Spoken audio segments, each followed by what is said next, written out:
Hey guys, on today's video we're going to be updating your iPhone, iPad, or Touch to the latest iOS. So it doesn't really matter which iDevice you guys have, it's the exact same instructions. So let's just go into your settings. In your settings, you're going to see the very first option where it says your name or maybe your device's name.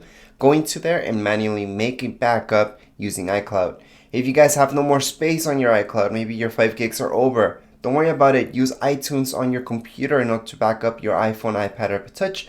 Or if you guys have Mac, just use Finder in order to make that backup. Once you have done so, just scroll down until you guys see General. Under General, your second option will be Software Update. Under Software Update, this should load up, and here we go. So some of you may only see Install and not Download. That's okay. That just means it already has downloaded. That happens sometimes. However, right now, for most of you, you're going to see Download and Install. So let's just tap on Download and Install. It's going to ask you for a passcode if you have one, and then it's going to begin the download process. During downloading, it doesn't really matter if your iPhone, iPad, or Touch turns off.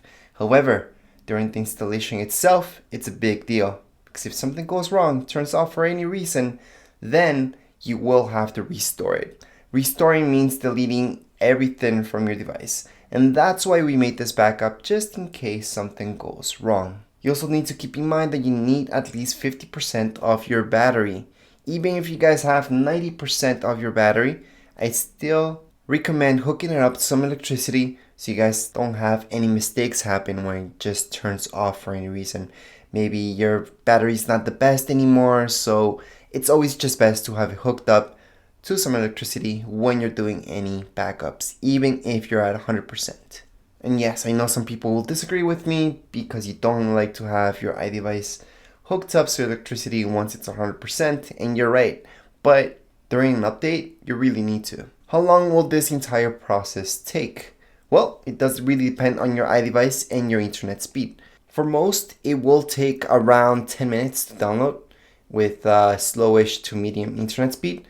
And then the installation process should not take more than that too. So you're not looking at more than 20 minutes. Again, I'm looking at this with a slowish internet and maybe an older device. Usually newer devices and with good internet speed, this will be a lot shorter. So just after a few minutes, we should see this, just install now. Once we press on install now, we will see an Apple logo loading bar. It's just gonna restart and then we're gonna be finished. So let's just press on install now.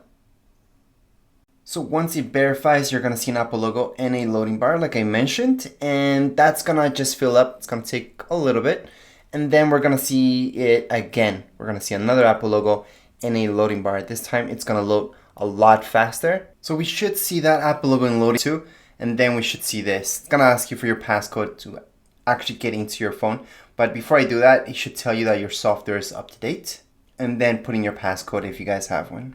Once you do that, you are all done. That's it for this update. In total, like I mentioned before, it shouldn't take you more than 20 minutes.